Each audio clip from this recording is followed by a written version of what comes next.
Vamos a continuar analizando ahora el papel de la participación de las mujeres en el ámbito público. Para esto a mí me gustaría que empezáramos hipersensibilizándonos, no solamente sensibilizándonos, sino abriendo todos nuestros sentidos para que a lo largo de este módulo podamos llegar a estas reflexiones que seguramente nos van a invitar a seguir mejorando estas relaciones para equilibrar las brechas de desigualdad en nuestra participación política de las mujeres, no solo en nuestro país, sino a nivel internacional. Y para que empecemos con esta hipersensibilización, yo les invito a que observen un poco la imagen que tenemos al frente. Esta imagen es una de las fotografías oficiales de la Corte de Estados Unidos de Norteamérica, en la que tenemos por ahí marcada, bien identificada a nuestra heroína que nos va a estar acompañando en este módulo, Ruth Bader Ginsburg. Ella es una de mis referentes para hablar del feminismo, pero desde este enfoque jurídico que es en el que, como ustedes se podrán dar cuenta, es en el que transitamos precisamente para observar cuáles son los grandes retos de la normativa, de la ley, de la capacidad jurídica de los estados para comprometernos con esta igualdad a favor de la equidad de mujeres y de hombres. Y Ruth Bader Ginsburg, bueno, es la segunda mujer que llega a ocupar una posición como integrante de esta Corte Suprema de Estados Unidos, y cuando ella asume esta posición ocurrieron una serie de cosas muy interesantes. Bueno, además de que yo les he de recomendar que busquen, hay mucha bibliografía en torno a ella y también hay unos buenos documentales que narran cómo fue el tránsito de su vida desde el espacio del feminismo en calle, el feminismo en la academia y bueno, abiertamente llegar no solamente como la segunda mujer que pisa esta Corte Suprema y la integra y empieza a sentar precedentes en Norteamérica con perspectiva de género, con inclusión y con igualdad, sino también toda esta lucha, toda esta parte personal que involucra precisamente a una mujer de esta condición, por supuesto también con sus propios privilegios, a replantearse cuál es la realidad y los retos que existen pendientes en nuestro vecino país. Y es que a ella, cuando en algún punto le preguntan que en qué momento consideraría que debiera quedar equilibrada la integración en la Corte Suprema de Estados Unidos, ella dijo que cuando todos los integrantes fueran ahora todas las integrantes, porque realmente en ese espacio siempre se había integrado por nueve hombres, y en algún punto llega la primera y ella llega como segundo lugar, pero ¿no les sorprendería entonces si hubiese sido a la inversa? Si la Suprema Corte hubiese estado integrada solo por mujeres y poco a poco se fueran integrando los hombres. Eso realmente sería lo sorprendente. Y bueno, ella falleció hace 1 año y medio aproximadamente, y cuando ella falleció se quedó con esta aspiración no solamente de ver a 9 mujeres integrando la Corte Suprema de Estados Unidos, sino simplemente haberla visto integrada en participación en paridad. Pero esa participación en paridad, que además hemos dicho que ya es un principio que recoge el artículo 47 de la Constitución Política de los Estados Unidos Mexicanos, y que ahora yo les invitaría a que veamos esta otra imagen porque es representativa de lo que ocurre en nuestro país. Esta es la Suprema Corte de Justicia de México, en la cual hoy tenemos un presidente que, por cierto, amplió su periodo por un tiempo adicional, cerrándoles el paso a las 2 ministras que hoy ya asumen la presidencia de las 2 salas en las que se encuentra integrada la Suprema Corte de Justicia. En algún momento esto cambiará y alguna de ellas 2 se convertirá sin duda en ser la primera mujer que asuma de forma histórica la presidencia de la Corte más importante de nuestro país. Lo que aún nos sigue preocupando es que no solamente se trata de que alguna de ellas 2 asuma la posición, se trata también de que este principio de paridad alcance absolutamente a todos los espacios de nuestro país. Bueno, y seguimos hipersensibilizándonos. Y aquí ahora les quiero dejar este contraste a dos imágenes que son además obtenidas de la misma revista, que son portadas que lo único que cambian, porque de hecho son las mismas fotografías de sus liderazgos, lo único que cambian son un poquito las fechas. La que tenemos donde se está haciendo referencia al inicio de la pandemia y bueno, a esta posición tan importante que se tendría, porque históricamente en el proceso 2021 se estaban en contienda 21,368 cargos. Esa foto es la representación de todas las fuerzas políticas partidistas de nuestro país, a excepción de una, que es precisamente la del Partido Verde Ecologista de México. Después de que Vértigo sacó esta imagen y que la sociedad señaló que entonces, pues, ¿de qué servía el principio de paridad si los propios partidos políticos eran los primeros que no le dejaban el paso a las mujeres? El único partido que tomó la decisión de incorporar como liderazgo femenino a una mujer fue precisamente el Partido Verde Ecologista de México. Y junto, recientemente publicada, el liderazgo político, porque precisamente en contraste a lo que ocurrió en 2008 y en 2009, cuando históricamente dos mujeres estaban asumiendo la presidencia en Cámara de Diputados y en Cámara de Senadores, esta imagen lo que representa son los liderazgos de las bancadas en las fuerzas de la Cámara de Diputados y que, como podemos ver, bueno, es otra vez la presencia masculina. Entonces, ¿de qué va esto de la paridad? ¿Va a razón de un tratado internacional? ¿Va a razón de lo que dice la Constitución? ¿O siguen siendo las voluntades y las fuerzas del poder público las que toman las decisiones? Y tenemos que seguirnos hipersensibilizando, porque ya a lo largo de estos módulos hemos charlado sobre la participación de algunas mujeres que revolucionaron Estados Unidos, México y América Latina, y que con su revolución abrieron el paso para que otras muchas pudiéramos empezar a caminar a estas decisiones de participación política.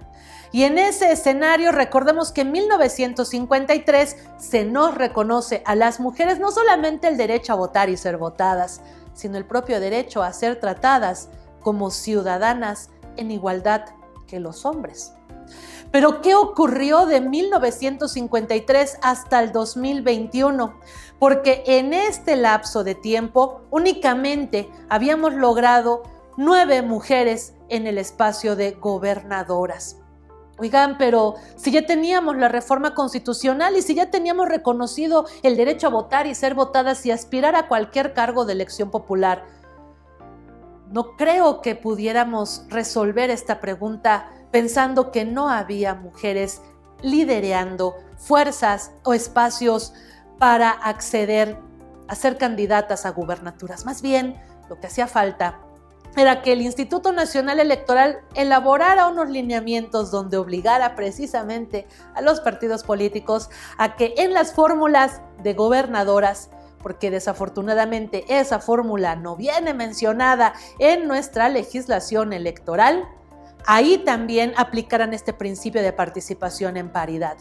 Porque veamos lo absurdo, una ley que desde 1953 permite que votemos por mujeres, ha facilitado que 344 hombres ocupen los espacios de gobernadores y tan solo que 9 mujeres puedan ser electas, de las cuales hay 2 temas muy delicados todavía. Uno, el caso de Puebla, y otro, el caso de Rosario. Ambas mujeres, una privada de la vida y la otra sujeta a procesos que de una manera diferente y segmentada afectan más la participación, por supuesto, de las mujeres que del resto de los hombres que caminan en la vida política de este país. Y eso tiene otros reflejos, otros que nos llaman a esta hipersensibilización. La foto también lanza un mensaje muy claro, así como veíamos en nuestros primeros módulos esta imagen tan representativa de esta cumbre de la G20, donde solamente había 2 mujeres presentes, esta, que fue la reunión de CONAGO, donde precisamente estaban únicamente presentes las únicas 2 mujeres gobernadoras hasta ese momento. Situación que pues en el proceso 2018 y con las fórmulas previas a estos lineamientos que emitió el Instituto Nacional Electoral, bueno, nos reflejaron un poco esta necesidad de que no solamente fueran las voluntades o los intereses, sino las decisiones normativas las que obligaran a que cambiáramos esta brecha. Aquí podemos observar cómo en el proceso 2018, en una comparación rápida, del 100% de las candidaturas, el 78% fueron asignadas a hombres y solamente el 21.5% asignadas a mujeres. Por eso era necesario lanzar este mensaje. La paridad como principio tiene que saltar de estar contenido en una constitución y en una ley a volverse sustantivo, a volverse práctico. Bueno, yo hubiera querido que este principio de paridad hubiera venido tan sencillo como que simplemente los partidos políticos se hubieran puesto las gafas violeta. Pero llegó gracias a que sociedad civil y a que la voluntad sí del Instituto Nacional Electoral forzó a que precisamente las fuerzas políticas designaran con esta fórmula en las 15 gubernaturas, al menos en la mitad, 7 espacios, que ni siquiera es la mitad, pero bueno, se designaran también mujeres como candidatas. Y este es el resultado. Por supuesto que había mujeres listas para dar esa batalla. Tan es así que ahí tienen en la imagen a las 6 mujeres que se van a sumar a esta lista histórica. A esta que todavía tiene una gran brecha por resaltar, porque de los 344 espacios dados a hombres, apenas estaremos alcanzando con las primeras 9 y estas 6 mujeres, los 15 primeros espacios otorgados para que las mujeres gobiernen entidades en nuestro país. Y bueno, como pueden ver, estas gafas violeta han ido cruzando diferentes espacios. La suma de esfuerzos de varias colectivas que nos unimos precisamente para lanzar la iniciativa de la Observatoria Ciudadana, todas buscando la participación de todas. Ahí cabemos todas las mujeres sin importar nuestra preferencia, nuestra ideología política partidista, porque esta necesidad de visibilizar a todas las mujeres es una responsabilidad que nos corresponde también a todas, desde la fuerza, desde el interés y obviamente desde donde cada corazón de nosotras late en este entorno político. La Ley General del Acceso a las Mujeres a una Vida Libre de Violencia señala 4 principios que es muy importante destacar. Las mujeres tenemos que caminar en igualdad real, sustantiva, práctica, con acciones contundentes con los hombres y, por supuesto, con todas las mujeres. Se requiere el respeto irrestricto de nuestra dignidad, la no discriminación y la libertad absoluta, esa que reconoce ya la Constitución, pero que en muchos sectores de la sociedad cuesta trabajo todavía identificar. Esos principios que además nuestra ley reconoce como pilares sustantivos para establecer los ejes de las políticas públicas, de las reformas, de las acciones gubernamentales, pero también de las acciones que la sociedad civil, que las empresas y que deseo de todo corazón las familias construyamos a favor de espacios libres de violencia en todas sus manifestaciones. Atender la violencia, investigar los hechos delictivos, sancionarla, es una labor que le corresponde definitivamente al Estado en todos sus niveles. Pero lograr erradicar las manifestaciones de violencia es una corresponsabilidad social.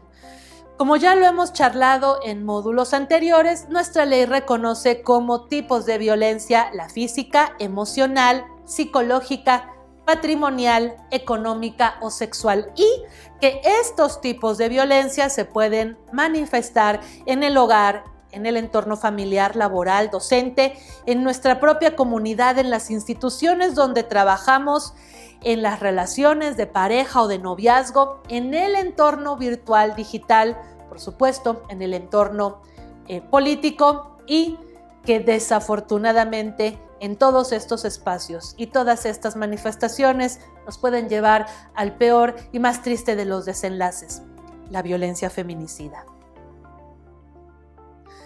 ¿Qué tendría que estar pasando? Tendríamos entonces, con esta hipersensibilización de principios tan elementales que están en la ley como la propia participación en paridad, que construir nuevos paradigmas. Nuevos paradigmas que no van a venir de afuera hacia adentro. Estos que son cambios sustantivos tienen que empezar de cada una de nosotras y de nosotros. Y de este cambio de paradigma, de pensamiento, de ideologías, ir involucrando al resto de nuestra sociedad, por supuesto a nuestras familias, por supuesto nuestro entorno político y nuestra participación en nuestras fuerzas, en las cuales en su caso tenemos este interés por militar. Sin duda no es una tarea sencilla. Nadie va a dar con tranquilidad un cambio cuando tiene que modificar desde el origen lo que piensa, lo que siente y por supuesto lo que opina. Y con esto ir cambiando estos estereotipos y estas formas en las que se ha creado este pensamiento enraizado en la sociedad de que lo femenino tiene un modelo que es abismalmente diferente al de lo masculino. Y yo por eso en este módulo me vengo acompañando de esta identidad que habla del orgullo a la diversidad. Y para hablar del orgullo a la diversidad, no tengo que formar parte de la comunidad, como lo es poder reconocer también el orgullo y diversidad cultural con nuestras raíces indígenas, con las propias raíces africanas, mexicanas, con este choque cultural que se da de España y de otros lugares que de Europa llegaron a este territorio. Para podernos reconocer en la diversidad, precisamente lo que tenemos que hacer es cambiar esa forma de pensamiento en la que simplemente por un gusto o una preferencia o una identidad sexogenérica, ninguna persona puede ser objeto de ningún trato discriminatorio. Y eso tiene que venir del resto de la sociedad, formemos o no parte de una comunidad LGBT+, a la cual todas las personas también le debemos el respeto. ¿Por qué? Porque entonces cuando seguimos pensando que lo masculino debe de cumplir con ciertas acciones y que lo femenino tiene que cumplir con ciertas actitudes y comportamientos, seguimos repitiendo estas maneras de pensamiento que no nos ayudan a construir escenarios de igualdad. Los roles de género han sido una de las grandes temáticas que desde el Instituto Nacional de Mujeres se ha venido trabajando y se han venido construyendo diferentes herramientas con la finalidad de que cambiemos nuestros paradigmas y pensamientos. Sin embargo, la percepción es una herramienta que va a estar jugando para bien o para mal en esta construcción de comunidad, en estos mensajes que se estén realizando desde cualquier espacio. A mí por eso siempre me ha parecido muy apasionante la relación que surge entre la comunicación y el derecho. El derecho, en una interpretación muy abstracta y muy elemental, involucra el decidir, el construir, comunicando las acciones por parte de las autoridades que están permitidas, que están prohibidas o que en su caso están sancionadas por precisamente estas autoridades. Si el derecho no se comunica, entonces de nada sirve. De nada nos sirve una constitución, una ley de igualdad, una ley que prevenga las diferentes manifestaciones de violencia si nosotras y nosotros mismos no nos apropiamos de su contenido. Pero si antes de apropiarnos de ese contenido vamos a tener ciertos atavismos mentales y vamos a seguir pensando que es la percepción de lo correcto para ser mujer o de lo aceptado para ser hombre en este país lo que tiene que condicionar nuestro comportamiento, porque entonces va a ganarnos la percepción, va a ganarnos lo social y no vamos a poder avanzar en esta construcción desde este enfoque a favor de los derechos humanos, desde este enfoque próximo a nuestros propios gustos, necesidades y obviamente a nuestras propias preferencias.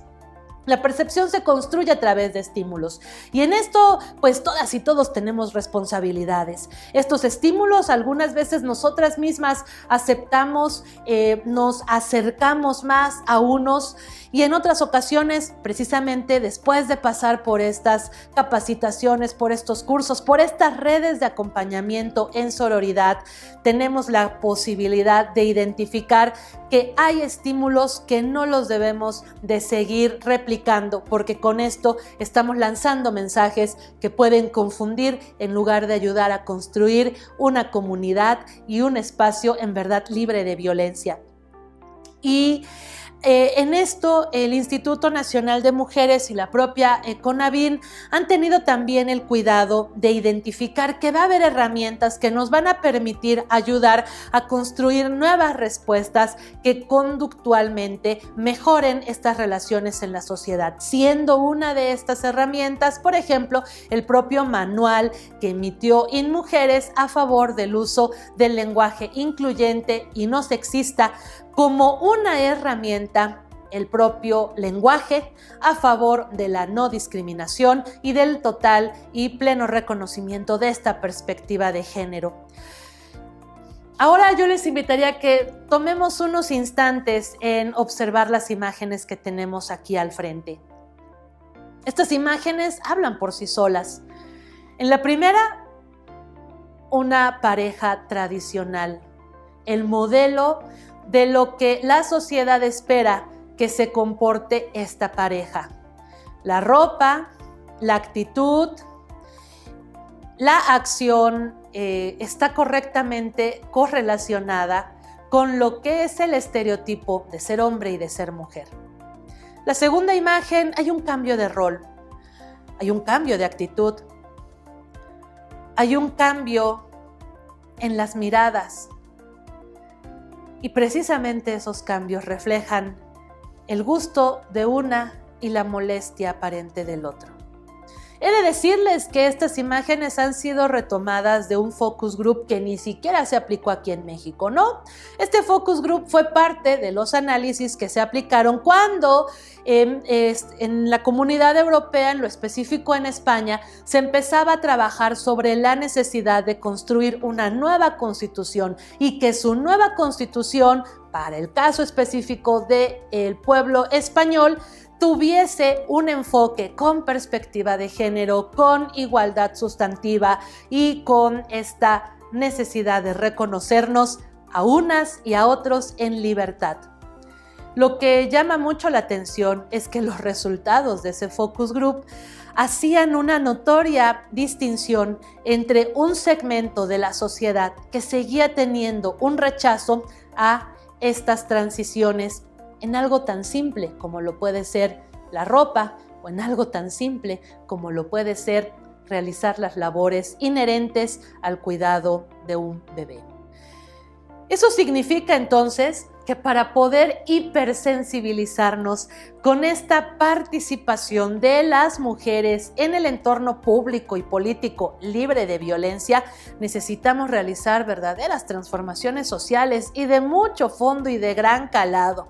Entonces tenemos que cambiar nuestras actitudes, nuestros comportamientos y con las actitudes que en lo individual vayamos cambiando, muy seguramente tendremos un reflejo en las instituciones y en los espacios sociales o de incidencia política en los que podamos trascender.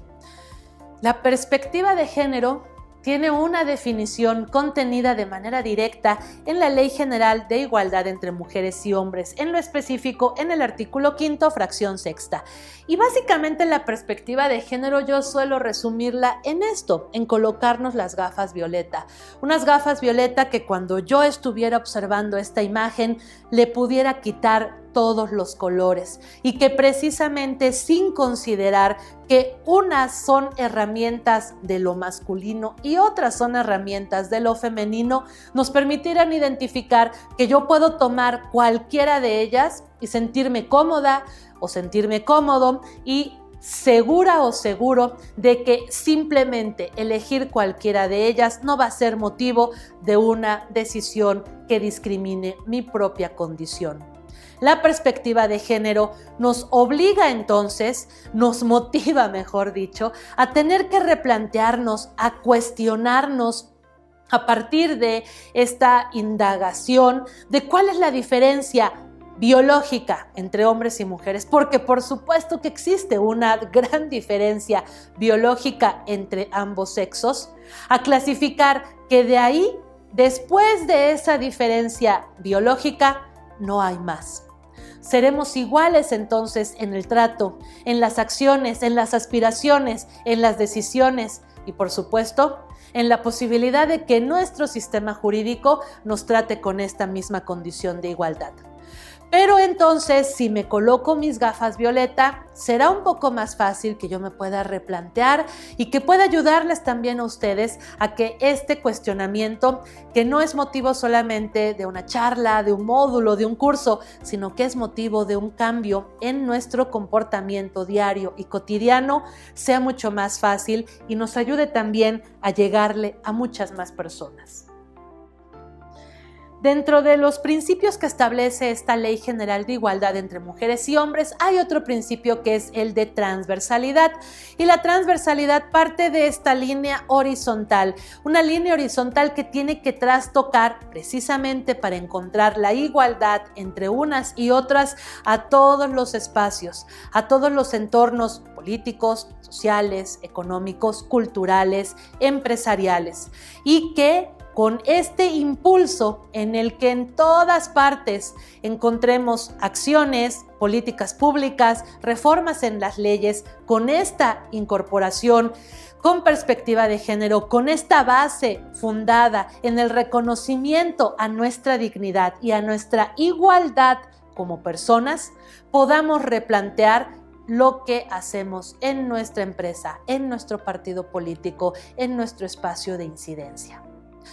El principio de transversalidad, así como lo estamos viendo que emana del reconocimiento de esta Ley General de Igualdad, tiene además otro componente bien interesante. En materia de sector gubernamental, en 2008, el principio se incorporó antes que en esta ley, en nuestra Ley Federal de Responsabilidad Hacendaria, esa en la que se estipulan los montos y las responsabilidades que existen en el gobierno federal para la asignación de absolutamente todos los recursos. Y fue desde esta ley que en ese año se reconoció que en todos los presupuestos, al menos de índole federal, se tenían que asignar políticas públicas transversales con presupuesto con perspectiva de género para sumar a las acciones no solamente del Instituto Nacional de las Mujeres, sino de todos los espacios de la Administración Pública Federal. Entonces podríamos pensar que al menos derivado de lo que establece la perspectiva de género y la transversalización de esta forma de replantearnos, de estar hipersensibilizadas y hipersensibilizados para atender estos nuevos retos, tendremos que construir herramientas, tendremos que construir actividades que sean prácticas para que desde todos los espacios avancemos a favor de la igualdad sustantiva. Pero esto que yo les menciono requiere una labor adicional.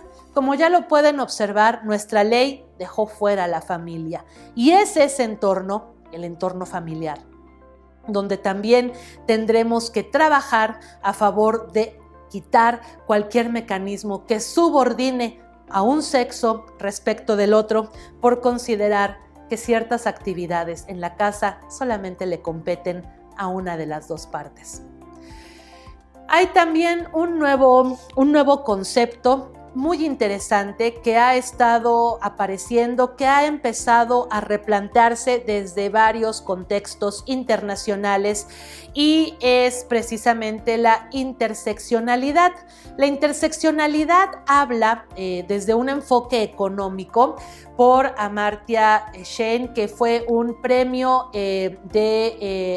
Nobel de Economía, quien fue la primera persona que hizo referencia a que si las mujeres las niñas, las adultas mayores no tenemos oportunidad de un desarrollo económico en igualdad de condiciones que el resto de la población, esa brecha de desigualdad económica no solamente va a afectar a las mujeres de ese territorio, va a afectar en un nivel económico a todas las demás personas. Pero precisamente Amartya consideraba que lo primero que se tenía que hacer era identificar que en este principio de interseccionalidad, las políticas públicas, las acciones que en materia primero económica y después en el resto de actividades del Estado, se tendrían que programar con un enfoque que atendiera estas diferencias. Es decir, si tienes una población donde hay comunidad indígena, donde hay personas con discapacidad, donde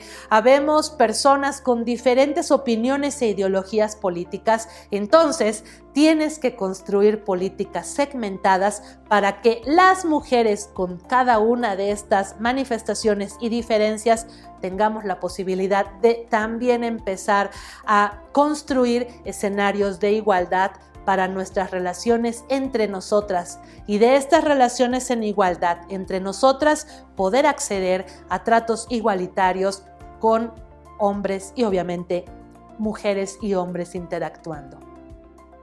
En esta necesidad de plantearnos y de replantearnos cuál es la participación de las mujeres, sin duda surge entonces la inquietud de cómo se debieran de realizar esta co-creación de políticas públicas transversales con perspectiva de género, con enfoque incluyente y con base precisamente en el reconocimiento pleno de los derechos humanos.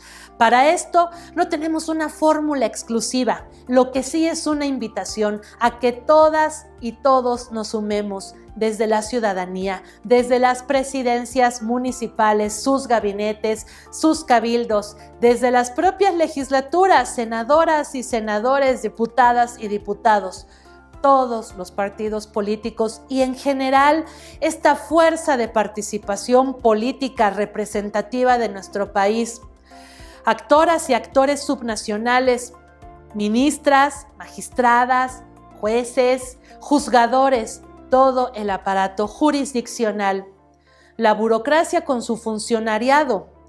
Por supuesto, quienes tienen este nivel de experiencia técnica, think tankers, que nos pueden ayudar a definir y a construir mejores políticas públicas. La actividad empresarial, con este enfoque también diverso e incluyente. Los movimientos sociales, las organizaciones de la sociedad civil, las colectivas, los sindicatos. En esto cabemos absolutamente todas las manifestaciones, cabemos en este respeto, cabemos en esta igualdad. En este módulo consideramos que precisamente para poder partir y lograr una diferencia entre lo que es esta parte teórica, esta temática conceptual, teníamos también que acompañarnos de algunos ejemplos. Y yo quiero empezar primero, pues como lo hemos estado haciendo a lo largo de estas charlas, de lo internacional, de lo supra hacia lo local. Y de esto les quiero platicar de esta organización. Es una organización de la sociedad civil que se llama CIPEC, y CIPEC ha tenido diferentes evoluciones. Aquí lo que pueden observar en la presentación es que ya está en el precisamente 2.0 porque ha evolucionado para incorporar en los análisis que desde este think tanker se elaboran no solamente al enfoque democrático, justo y eficiente, sino también ya a una corresponsabilidad para presentar políticas públicas que incidan desde Argentina, porque esta es una sociedad civil, una organización de la sociedad civil que lleva muchos años de elaborar políticas públicas en correlación con los gobiernos en Argentina. Y yo les invitaría a que más adelante puedan ingresar a tanto a la plataforma general de CIPEC como al espacio específico que ya tiene con políticas públicas en materia de perspectiva de género, porque ahí van a encontrar desde videos, van a encontrar también diagnósticos, análisis y evaluaciones a las políticas públicas que han celebrado en co-creación, y bueno, esto les puede dar también una perspectiva de hacia dónde podríamos estar también evolucionando en nuestro país. Dentro de lo que nos corresponde como acciones específicas del Estado mexicano, recordemos la presencia de CONAPRED. CONAPRED es una entidad a la cual la voluntad política le debe de ayudar un poco más, porque como ya lo habíamos comentado, esta Comisión Nacional que tiene por objetivo la prevención y la eliminación de todas las formas de discriminación, ha logrado en la evolución normativa contar ya con una herramienta que le permite establecer sanciones de índole económicas y administrativas a las empresas y lograr estos procedimientos de investigación que permitan garantizar seguridad a quienes se desarrollan dentro de las mismas, no solamente en el entorno externo de la actividad privada empresarial, sino también en algunas actividades gubernamentales. En una línea directa con las acciones que tiene CONAPRED, por ahí les estamos dejando también la liga para que puedan ingresar a la página de YouTube, el canal de YouTube, mejor dicho, en el cual van a poder encontrar diferentes videos, algunas capacitaciones virtuales en materia de prevención de la discriminación y información también vinculada con las empresas que han decidido sujetarse a la aplicación de la norma oficial 025, que tiene por objetivo precisamente construir espacios más seguros, espacios libres de discriminación, pero también libres de acoso y de hostigamiento laboral o sexual. Es sin duda referencia importante también para poder conocer un poco más sobre las políticas públicas que en materia de perspectiva de género se realizan en nuestro país, el que puedan ingresar a la página de InMujeres y puedan encontrar algunas de las actividades que se están realizando, no solamente para el seguimiento en materia de prevención, atención y erradicación de todas las manifestaciones de violencia contra las mujeres, sino también estas otras acciones de comunicación, de difusión a favor de la participación de todas las mujeres rurales, indígenas y con esta diversidad que nos caracteriza a las mexicanas. En lo específico, también invitarles a que ingresen a la plataforma de CONAVIN, que es nuestra Comisión Nacional para Prevenir y Erradicar la Violencia contra las Mujeres. Y en lo específico también les estamos dejando por aquí la liga en la que se encuentran las acciones y el seguimiento de las mismas en materia de la Declaratoria de Alerta de Violencia de Género para el caso de Puebla. He de compartirles que, de conformidad con la Ley General de Transparencia y Acceso a la Información Pública, las declaratorias de alerta de violencia de género no generan un vínculo, una responsabilidad adicional a las administraciones municipales y estatales que tienen una declaratoria. Quien absorbe la responsabilidad de difundir la información y el seguimiento de las mismas es la propia CONAVIN.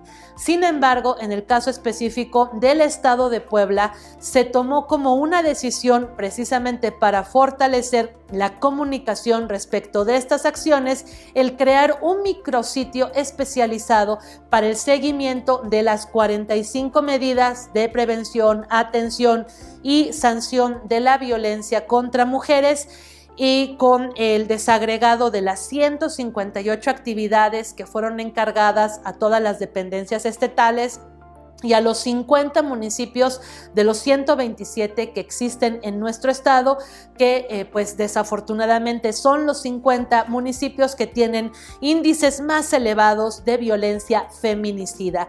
Invitarles a que ingresen a la página, ahí podrán conocer más sobre esta declaratoria, podrán conocer más sobre las acciones y también sobre una herramienta que se llama Follow the Money. Follow the Money es un programa que tiene el Instituto Nacional de Transparencia y Acceso a la Información Pública con organismos económicos internacionales, que tiene por objetivo ir dándole este seguimiento puntual a el destino de los recursos que se asignan a una política pública. En este caso específico, este Follow the Money está enfocado obviamente al seguimiento de el recurso público que se destina a la alerta de violencia de género en el caso del estado de Puebla. Bueno, y estos son otros ejemplos que vienen correctamente relacionados a esta declaratoria de violencia de género. Dentro de una de las 17 acciones en materia de prevención de la violencia, se solicitó que se realizaran reformas, en lo específico en la normativa que regula la comunicación y la publicidad que realizan las empresas para que ésta esté libre de replicar estereotipos. Esto trajo como consecuencia una modificación en la Ley de Impacto Ambiental del Estado de Puebla, a través de la cual se le señala a los 217 municipios que deben modificar su normativa municipal, sus códigos y reglamentos municipales, con el objetivo de prohibir y de no otorgar licencias a aquellos establecimientos que decidan realizar comunicación donde se sigan repitiendo estereotipos de género. Y bueno, esto es tal vez muy local, es muy conocido en el municipio de Puebla la existencia de una ferretería que tiene por nombre El Talismán y que todos sus espectaculares tradicionalmente son como el que tienen ahí en la imagen, y que a razón de esta entrada en vigencia de estas reformas, bueno, procedieron a realizar la clausura de estos espectaculares. Pero si yo se los quiero dejar como ejemplo, no solamente es para que puedan observar cómo da esta evolución normativa el impacto a la legislación también municipal, sino lo más interesante fue que cuando esto empezó a discutirse, antes de que se dictaran estas medidas y se clausuraran estos espectaculares, hubo un debate muy acalorado en el Congreso del Estado, en el que varios diputados, hombres, hacían referencia a que este tipo de reformas a la ley, en lugar de estar ayudando a una libertad, a una igualdad, porque aquí estábamos perdiendo de vista el empoderamiento de estas mujeres cuando se retiran su ropa y quedan en prendas íntimas, que era una reforma que estaba siendo ocupada desde un enfoque de ultraderecha para limitar la libertad de expresión. Y ese tipo de argumentos que también empezaron así, pero luego, bueno, fueron tomando otras líneas de argumentación no respetuosas, con uso del lenguaje altisonante, fueron los que dieron motivo a que a dos de estos congresistas se les iniciara un procedimiento por violencia política en razón de género, por las agresiones que generaron a las compañeras diputadas que pues se atrevieron a llevar a discusión estas reformas, y que el Tribunal Estatal Electoral pues definiera que la sanción para estos diputados fuera: 1, pedir disculpas, y 2, tomar un curso de 2 horas en materia de perspectiva de género. Pero creo que el verdadero tema fue que a uno de ellos lo subieron a esta lista como agresor en materia de violencia política en razón de género, y con esto, cuando vino este lineamiento del que ya conversamos en el módulo anterior, le fue prohibido poder ir a un proceso de elección en la pasada contienda 2021. Este es otro ejemplo de una acción que se desarrolló desde la Secretaría de Igualdad Sustantiva del Gobierno del Estado de Puebla a razón de la entrada en vigencia de la alerta de violencia de género. Es una campaña que lleva por título Tu indiferencia mata. Les invito a que podamos dedicarle unos minutos de nuestro módulo a revisar el video, que es uno de los 5 videos que se desarrollaron y que acompañaban a esta campaña de comunicación. ¿Rosa? El rosa es de niñas. Tú siéntate, que te sirva tu hermana. Nadie las entiende. Todas son iguales. Viejas, hay de sobra. Vieja loca, tenía que ser mujer. No llores, pareces niña. Vieja apretada.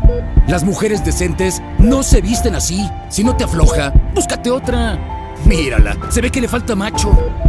¿Pa' qué abre las patas? Ella se lo buscó. ¿Pa' qué se viste así? Por eso las violan. Si no es de que quiera, enséñale quién manda. Si no eres mía, no eres de nadie.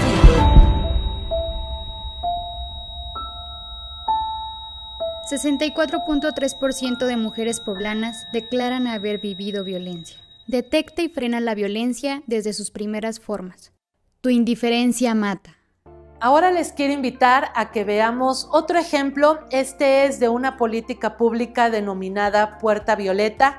Puerta Violeta es una acción impulsada desde el gobierno federal, desde la propia Secretaría de Gobernación, InMujeres Conavin y por un mandato directo del presidente de la República que ordenó que precisamente en todos los municipios, pero sobre todo en los municipios en los que existen altos indicadores de violencia feminicida, se activara esta política pública. Recientemente en el municipio de Puebla se ha sumado a los 17 municipios que a nivel nacional pues se encuentran implementando la política pública Puerta Violeta y bueno, les invito a que veamos ahora este video para conocer un poco más sobre lo que implica esta estrategia. Cuando todo se vuelve gris, cuando el miedo se apodera de ti y no encuentras una salida porque nada parece mejorar, atraviesa una puerta violeta y entra a una zona segura y recibirás el apoyo y protección del ayuntamiento. Descubre más en pueblacapital.gov.mx. Ayuntamiento de Puebla, ciudad incluyente.